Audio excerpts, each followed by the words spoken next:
একটা বিশ্বকাপের ফাইনালে ম্যাচ সেরার পুরস্কার হাতেও তিনি কত শান্ত, মৃদু স্বরেই বলে দিলেন বিদায়। বার্বাডোসের রুদ্ধশ্বাস ম্যাচটাই আন্তর্জাতিক টি-20তে ভারতীয় কিংবদন্তির শেষ। কথায় আছে ওস্তাদের মার শেষ রাতে। বিরাট কোহলি যেন ব্যাটিং ওস্তাদ। তা না হলে যুক্তরাষ্ট্র ও ক্যারিবীয় দ্বীপপুঞ্জে যার ব্যাটে রানই ছিল না, তিনি কিভাবে সবচেয়ে বড় ম্যাচটায় এভাবে জ্বলে উঠলেন?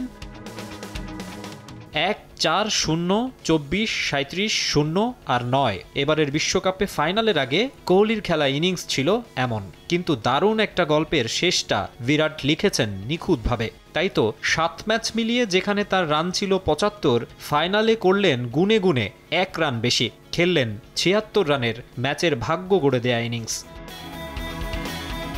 বড় মঞ্চ মানেই কোহলি ম্যাজিক।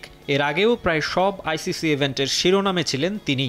2013 চ্যাম্পিয়ন্স ট্রফি, 2014, 16 ও 22 টি-20 বিশ্বকাপ কিংবা 2023 ওয়ানডে বিশ্বকাপ, রান মেশিন ছুটিয়েছেন ব্যাট। দাগ লাগুক যতবার, বার্জার ইজি ক্লিন একবার।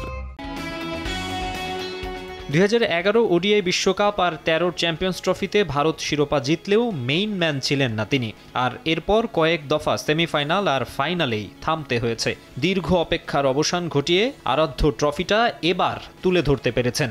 আনন্দের মুহূর্তেই ভক্তদের জন্য দুঃসংবাদটা দিয়ে দিলেন কোহলি। সংক্ষিপ্ত ফরম্যাটের ইন্টারন্যাশনাল ক্যারিয়ারের ইতি টানছেন শুভক্ষণেই। এটাই আমার শেষ টি-20 বিশ্বকাপ। সৃষ্টিকর্তা মহান। সবচেয়ে প্রয়োজনের সময়ই রান করতে পেরেছি। ভারতের হয়ে এটাই আমার শেষ টি-20 ম্যাচ। খুব করে চেয়েছি ট্রফিটা উঁচিয়ে ধরতে। পরবর্তী প্রজন্মের জন্য জায়গা ছেড়ে দেওয়ার এখনই সময়। 14 বছরের ক্যারিয়ার, 125 ম্যাচ, এই ফরম্যাটে ইতিহাসের দ্বিতীয় সর্বোচ্চ রান সংগ্রাহক। নামের পাশে জলজল করছে এসব।